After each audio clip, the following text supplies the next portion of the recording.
We shall examine the evidence acquired yesterday. A wood trinket, substance from Fowler's washstand, and the gloves I found at Sherringford Hall.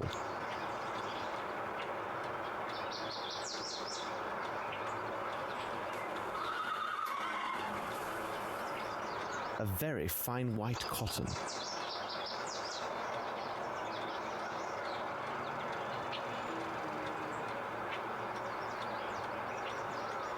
I recognize the style of this trinket.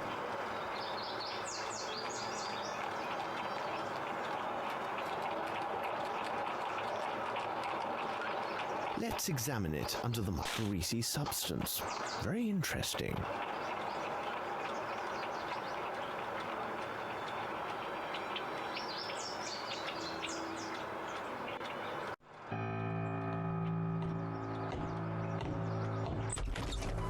I could not wait for you much longer. We have but a brief moment to discuss your notes before joining the inspector at Sherringford Hall. Paul Lestrade must have spent a terrible night. My word, Holmes, even you have admitted that this case is uniquely perplexing and difficult.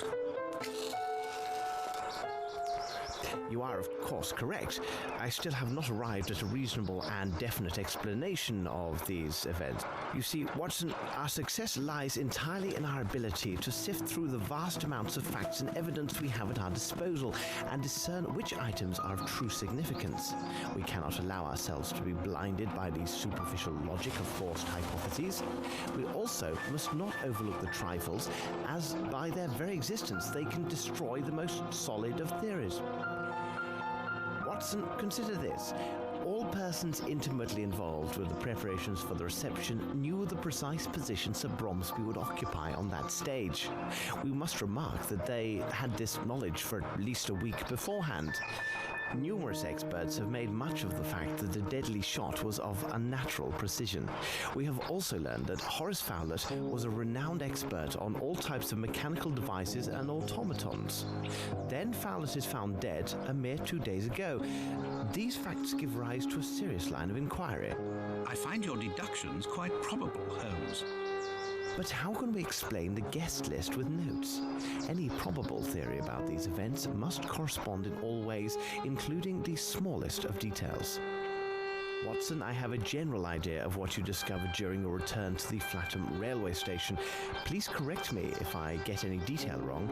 You learned from the station master that several minutes before the arrival of the last train to London, 2 men entered the station one after another. First, there appeared a tall man clothed as a worker. His hat was lowered to hide his eyes, his right hand bandaged. He took a place in the right corner near the platform. A few moments later, Horace Fowler came in and sat down on a bench.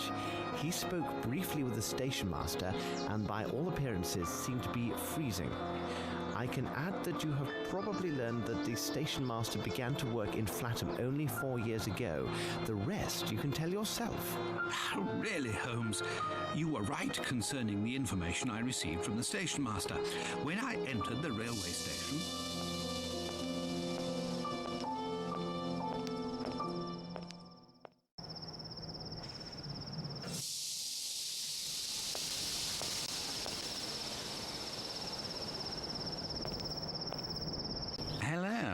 If you could, I need some information regarding the last scheduled train to the north, specifically the one that ran 2 days ago.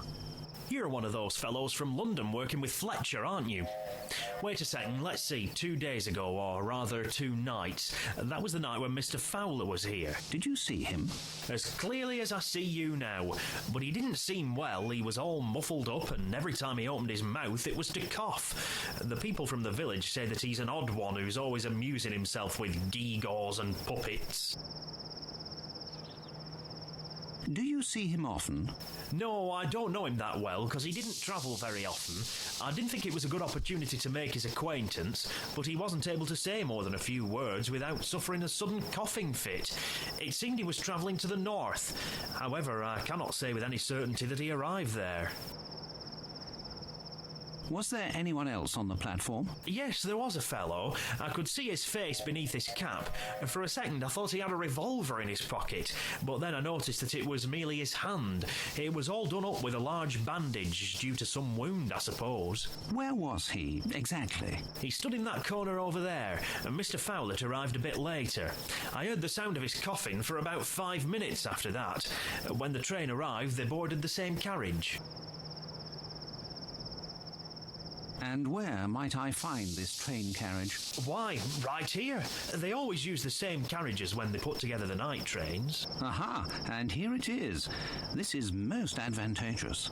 If it would be a help, I can hold the train for 1 or 2 minutes at the station, so you might have a look inside. Thank you very much.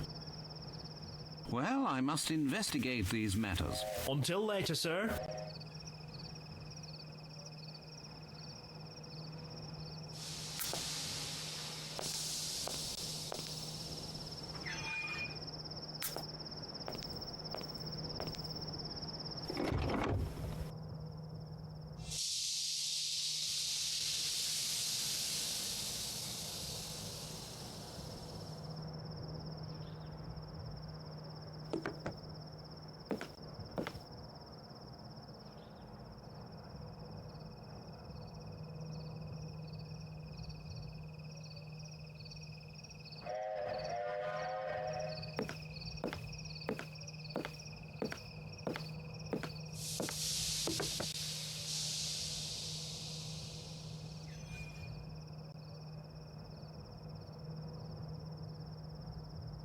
Someone has forgotten their cap, and I believe that hairs on it are red.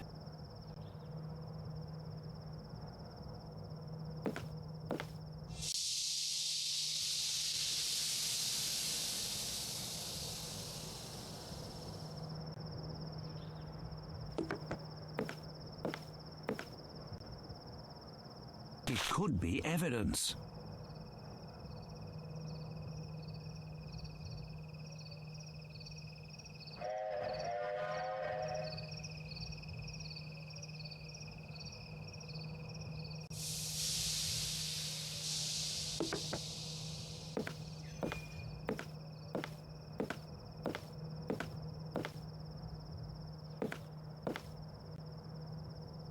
A Cherapaki cigarette, the same as Holmes found at Sherringford Hall.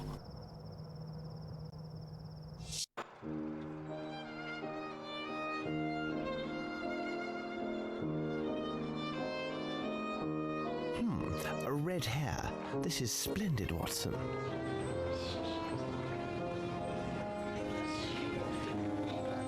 I did not dare to disturb your thoughts on our way back to London last night. I had quite forgotten about this hat.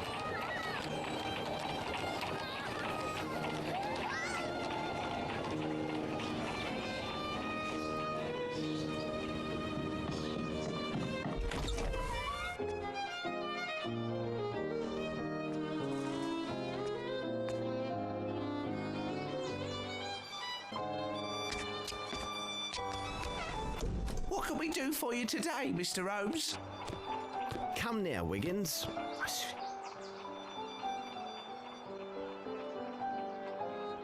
Mind you look sharp. There'll be an extra guinea for the lad that finds him. Goodbye. We must leave now, Watson. Let us return to Sherringford Hall.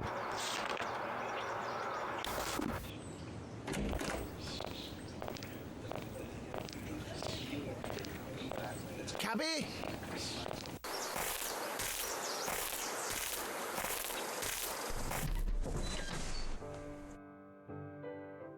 My respects, madam. It would seem that you have received good news. Oh, it's Miss Bromsby and her admirer, Lieutenant Harrington. It is wonderful to see love bloom despite such tragic circumstances. Have you ever met Wyatt Collins? The nephew of the late Sir Bromsby? Oh, I have seen him just a few times since I was hired at Sherringford Hall. He stopped visiting the hall because of a quarrel with his uncle, I think. How would you describe him? He was a very tall and slender young man with a bright red hair. He's not well mannered. Have you seen Inspector Lestrade? He is with Miss Bromsby and Lieutenant Harrington in Sir Bromsby's office. He is waiting for you. Thank you for your assistance, Miss Lambert. You are surely welcome. Hello. You seem to be in a fine mood. Oh, yes, because I am sure that Miss Bromsby and Lieutenant Harrington will make a splendid couple. He's very handsome and rich. Wait, and how do you know this? The brother of my cousin's boyfriend is currently employed in the Queen's Army Hostel. He said that the lieutenant gave him a very generous tip when he carried the lieutenant's trunks during his move. You don't say. Yes, and if they decide to get married and make their home here, we won't be afraid for our jobs. And considering their use, the family wouldn't stop growing anytime soon. I used to be a nurse, you know. Well, I must leave you now. Please say hello for me to your doctor friend.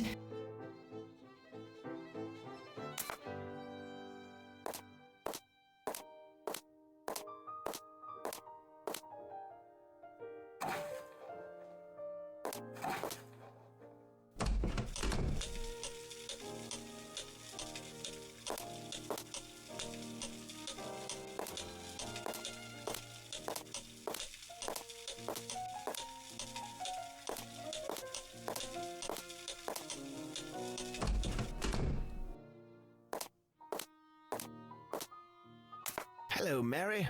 Hello, sir. Tell me, Mary, do you remember Wyatt Collins? Oh, he's a black sheep, that one is. He had a bad habit of stealing from the wine cellar at night. Then he was so saucy, he tried to pin it on the staff the next day. Can you imagine that? So you weren't fond of him, on the whole? He spoke ill of everyone. Why, I recall the day our master tossed him howling into the street because a blackguard dared to slander Mr. Grimble. Well, I will see you later, Mary. Goodbye.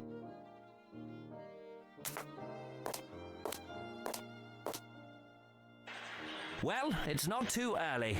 I've just informed Miss Bromsby about Mr. Fowlett. Besides, I told her about the notes that suggested Sir Bromsby's wish to amend his will in favour of Mr. Grimble. According to our solicitors, this new development does complicate the succession. Let's hope Mr. Bromsby's safe contains an official document which will allow us to see things more clearly. I do hope you've discovered the code, because I did not sleep well last night and I'm in no mood for riddles. The sequence of numbers found at Fowlett's should help me discover the code.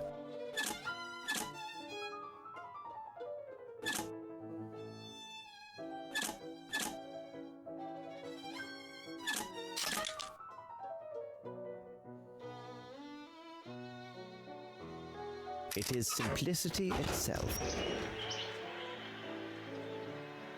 This could be... What could this bank statements?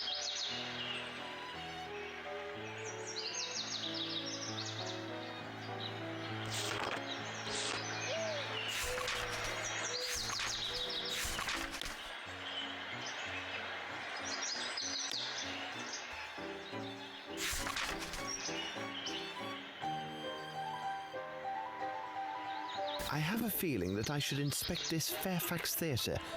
It appears to be Bromsby Enterprises territory now, and Grimble's office should be nearby.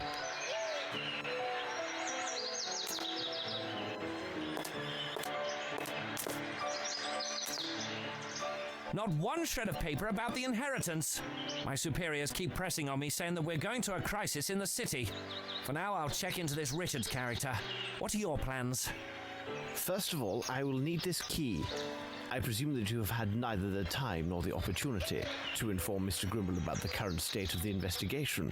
As it is the weekend, could you ask him to come in? Rest assured, it will be done. Miss Bromsby, I will ask you for your continued patience. I have given you my word that I would discover the truth, and upon my word, I shall find it. Gentlemen, Watson, we must take our leave. But what are we doing at this place? And why did you ask Lestrade to call Herman Grimble to Sherringford Hall? To ensure Grimble would not find us here. In the pursuit of justice, Watson, we are once more obliged to bend the law. Sorry, but why? If Scotland Yard can be shown the necessity of searching the offices of Bromsby's cement works, many things may happen. Exactly, Holmes. Now, Watson, we need to find a way into the cement works. Oh, Watson, it seems fortune favors us.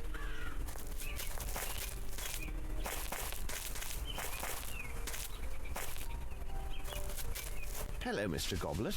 The last time I saw you, you were filling barrels with motor oil.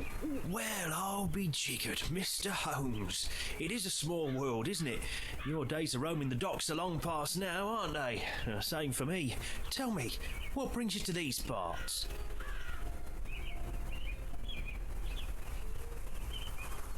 Are you the watchman for this factory? Not official, like. This would be Fat Dub's job. But I take his place on weekends and he checks in on the by and by. Who is regular night watchman? That will be Marty and his dogs. Why, Mr. Holmes? In truth, I'm interested in the recent murder of Sir Bromsby. My investigation convinces me that vital evidence may well lie within this place. Say nothing more. Here's the key for the office. It's the building just to the right after the entrance. The building's in the centre of the workers' cloakrooms. I don't think you'll find much to interest you there. Further in the yard, there's the storehouse for raw materials. Do you also have the key to the former Fairfax Theatre? No, I don't have that key. The only key I know of was given to Mr. Grimble when the building was bought. Mr. Holmes, you must make haste, as Dubs has not been by for over 2 hours, so I'd expect him in the next quarter hour or so. No need for thanking me. This is small service indeed for all that you've done for me in the past. We will return. I'll wait for you.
Somebody has been here before us.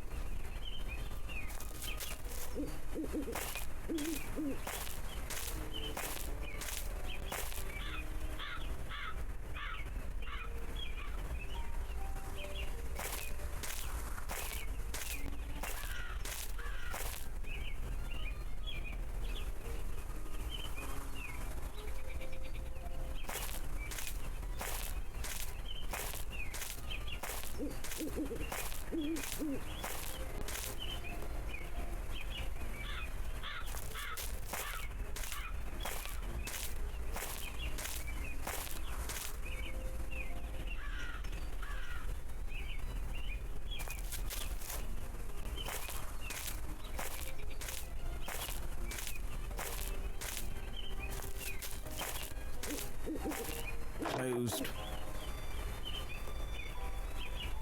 Closed.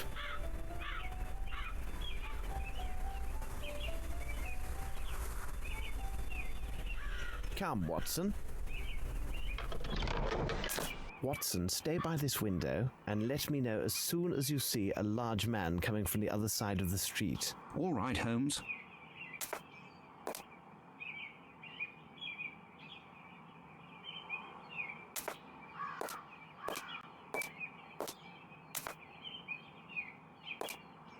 They must have never cleaned here before.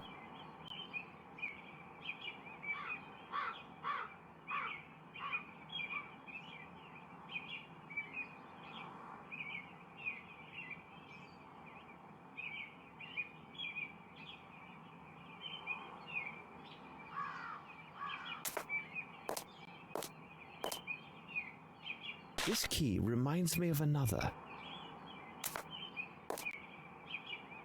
Photographs of several completed projects. Let's have a closer look. It is young Grimble, and there are visible signs of family resemblance between the two men.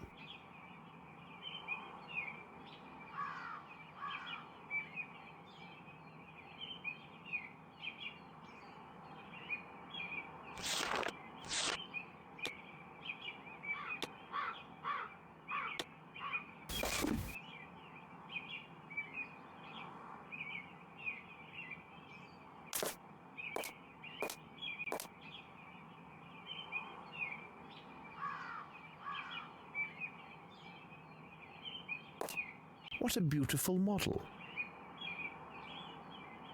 Something else is needed here.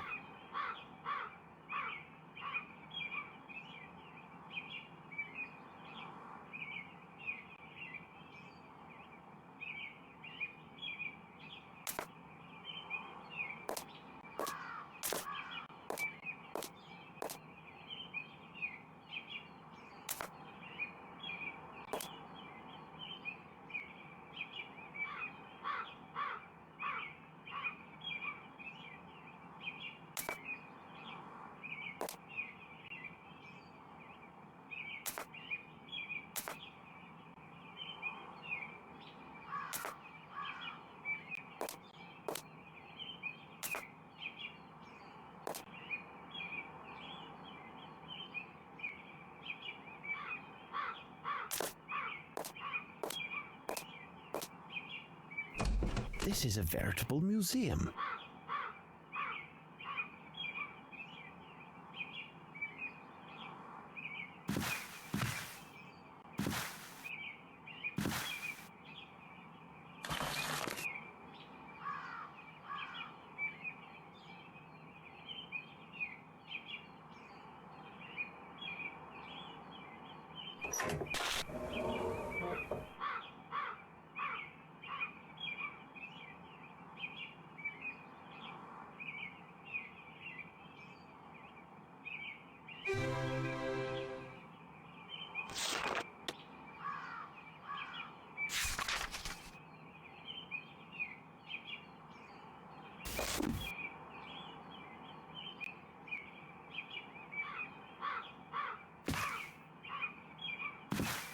Is there anything under this tiger?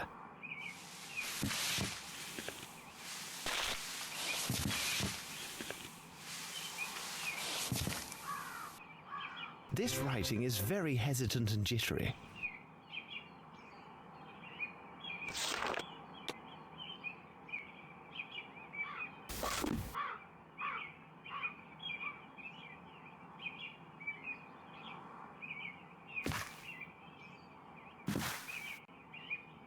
Closed.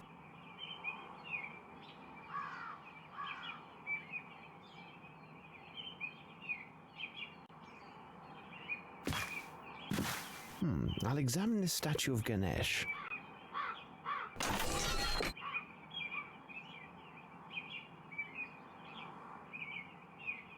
A miniature of Bromsby.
I can't keep... Grimble will know that his drawer was opened if I take this key.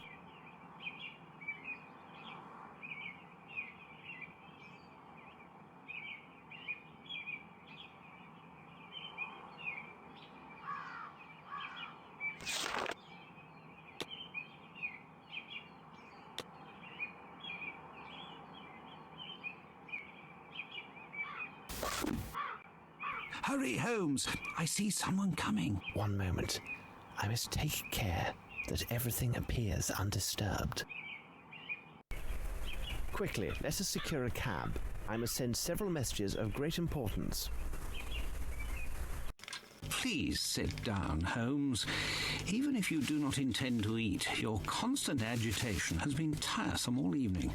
Besides, it threatens to ruin my digestion. Yes, but this activity allows me to concentrate. I suppose in the solving of this case, my brain must have priority over your stomach. Ah, Holmes! Hush, Watson. I can hear steps on the stairs. But the tread is too heavy to belong to the person I was expecting. Ah, it would seem that the army has arrived. In time to settle our quarrel. I hope I've not disturbed you gentlemen by arriving unannounced and at such a late hour. Nonsense. Please come in, Lieutenant. We are pleased with the diversion offered by your presence. Well, frankly speaking, I came with the hope that I could learn something of your progress on the case. But you must tell me first, what is your interest in this case? Oh, I see. Well, you must understand that, well, to speak plainly, Mr. Holmes, here is my position. I had not set foot on British soil for quite some time until now. A few short days ago, I saw an angel. It was Miss Lavinia, whom I then dared fall in love with. There it is, and I'm not afraid to say it. My good man, your meaning escapes me. Several moments later, her father lies dead, and she is considered the main suspect in this affair. But I tell you, this is impossible, because I could not and dared not take my eyes off of her.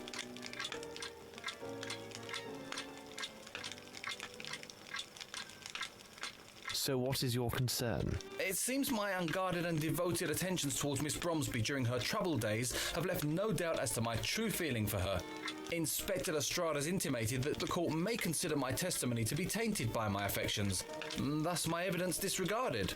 What is worse, I could even be accused of giving false evidence. Ah, that is horrible. We will take every effort to avoid it. Mind yourself!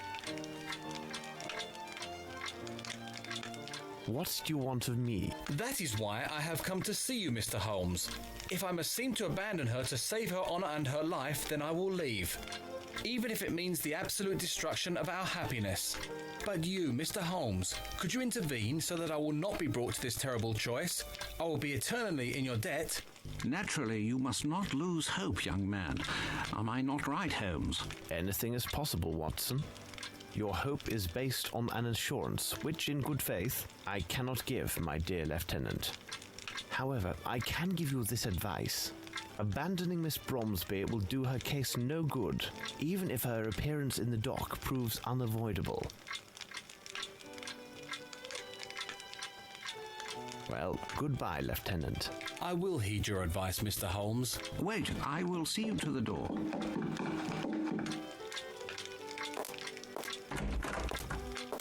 We got him, Mr. Holmes. He was going into the Bromsby Cement Works. What did you say, Wiggins? The man you're looking for went into the Bromsby Cement Works, mister, to the rear entrance. It was at night. Stapleton spotted him clear as day. Isn't that right, Stapleton? Here is your money and your extra guinea as promised. Well earned, lads. Bravo, Stapleton. Sometimes, Holmes, I do not know what stops me from... What are you going on about, Watson? You know very well what I am referring to. This brave young soldier is in total despair and broke down in tears in these very rooms. But the great Sherlock Holmes could not give him a farthing of hope or compassion. No, on the contrary, the great Holmes assures him instead that his beloved will likely stand trial, which... We do not have time to argue my methods. My irregulars have just found the mysterious passenger who took the train with a man presumed to be Horace Fowlett on the very night that Fowler was murdered. Our elusive passenger has been traced to the Bromsby Cement Works. There is not a moment to lose. I must return to that place. Are you with me? The Bromsby Cement Works? Of course. According to Mr. Goblet, the cement factory will be guarded by a pair of dogs. We need to be very discreet.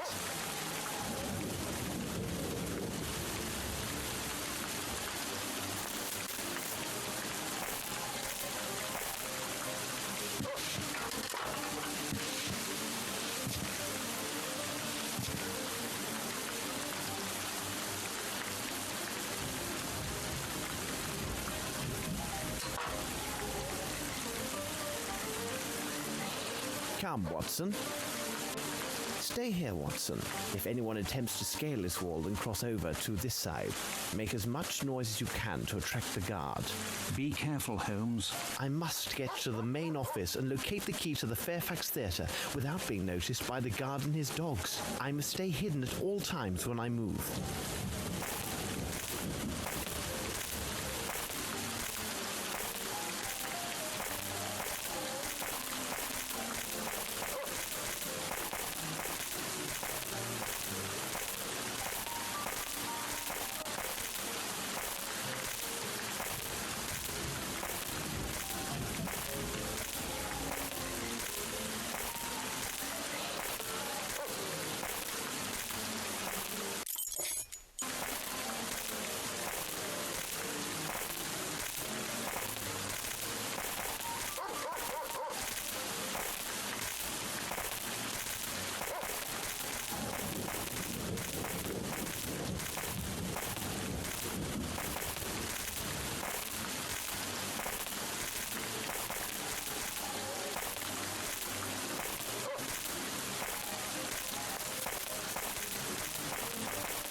Closed. Perfect, I am here. I believe I shall find the key in this office. I must repeat all the steps I took before to get the Fairfax Theatre key in Grimble's desk.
Grimble must have been here.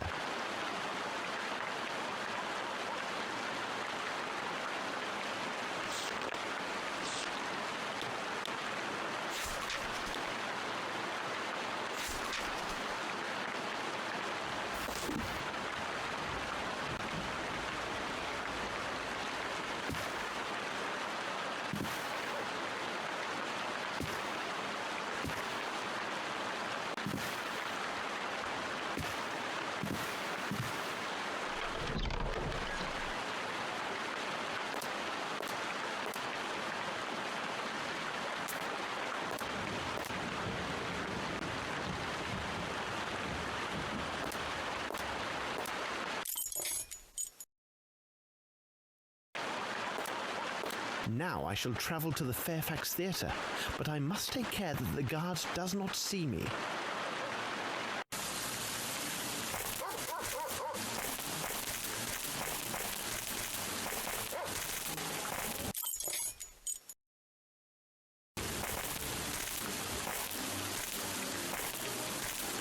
What now? Who's there? Stop where you are.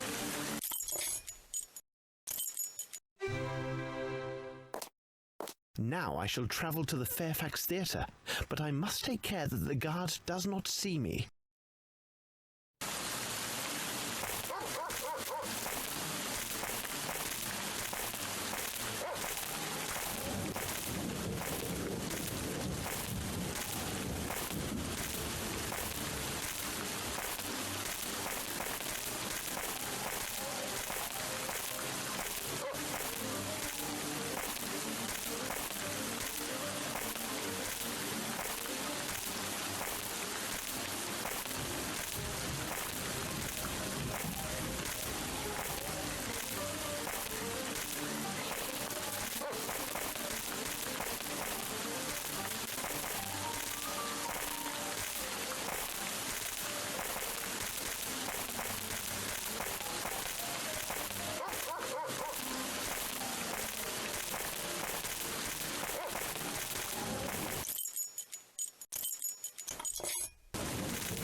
Come, Watson, let us enter. Watson, look to the gate and let me know if a guard or anyone else is coming. All right, Holmes. My word, I can't see anything.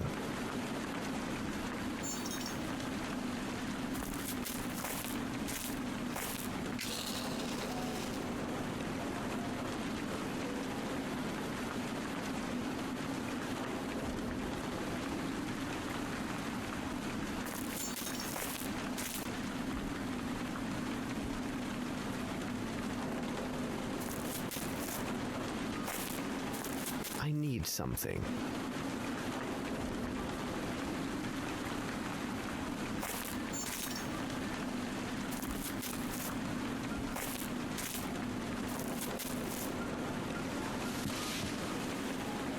Damp white footsteps.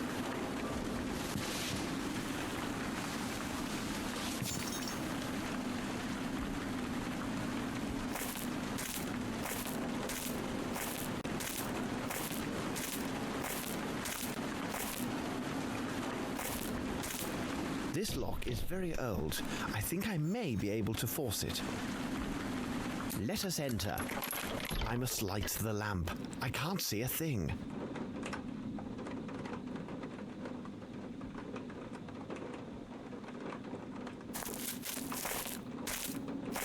Ah, now I see better.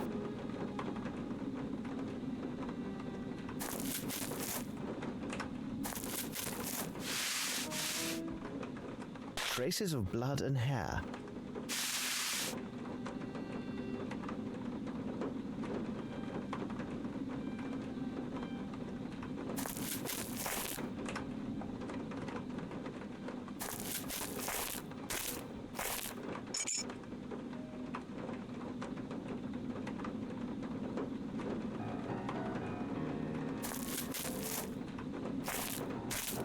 The theatre was transformed into a warehouse when Bromsby bought it. Few traces remain from the old days.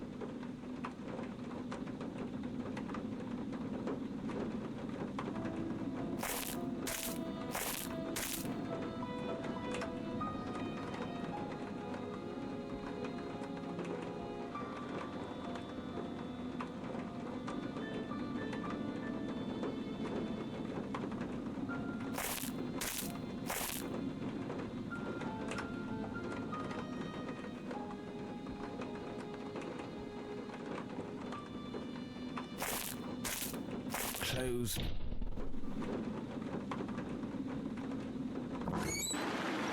This place is rather sinister.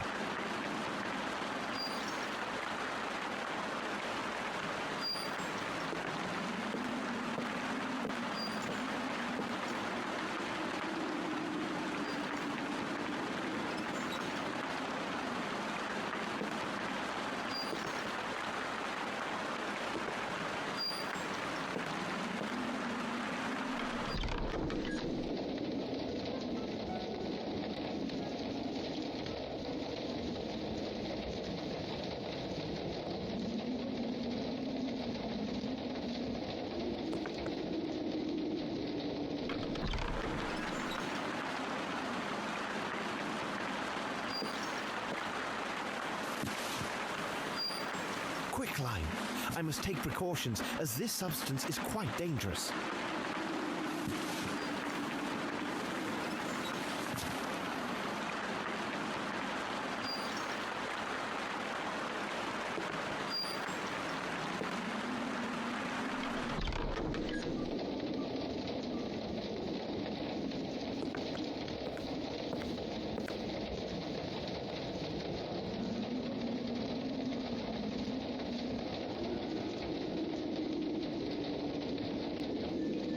The knot is too tight. I need something to cut it.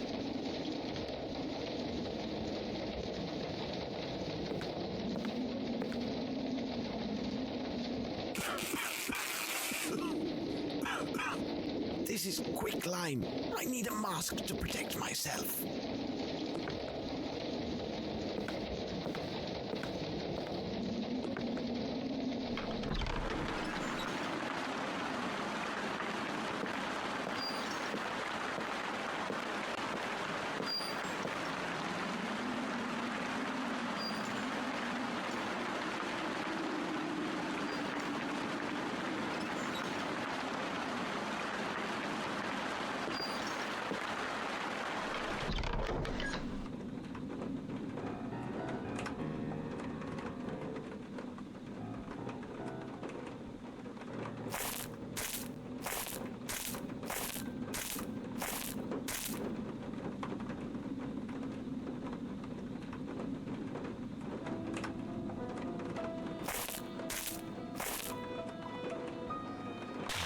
A clean cloth.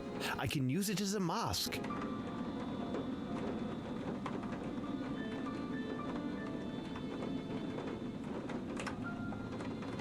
At least with this improvised mask, I can now enter the room with the quicklime.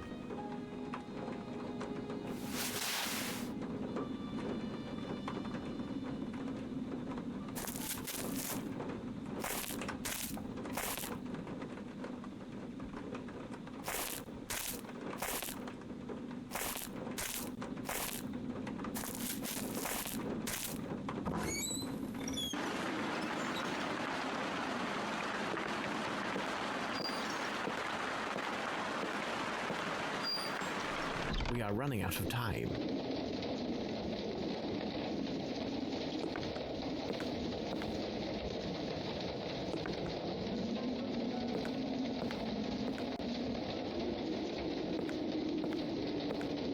I need something to remove the body.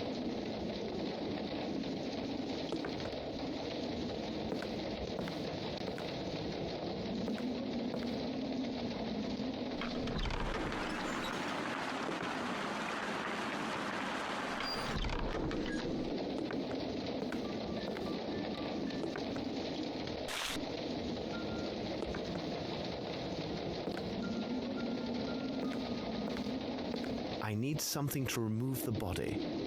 No, I need to find something else.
passport issued to a man named Johansson. Perfect! A bottle of liqueur from the Richmond Abbey. Watson, over here! Watson, go secure a white cloth around your face. One can be found in the room. When you are prepared, join me. All right, Holmes.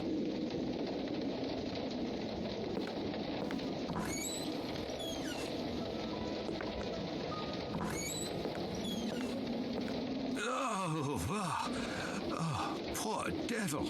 Yes, there's something of the devil in this. However, I'm sure in a way you have not considered. We should take our leave as quietly as we came. I do hope that Lestrade will follow my instructions to the letter. If we want to keep our advantage in this inquiry, no one can know that we have discovered the body.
It seems to me that we have gathered all of the key elements, Watson. However, before we retire, let's summarize our findings. The questions should be answered yes or no and justified by the evidence or testimony received during the investigation.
passport issued to a man named Johansson.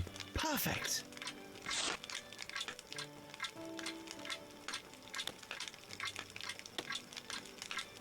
It is simplicity itself, Watson. We have answered all the questions.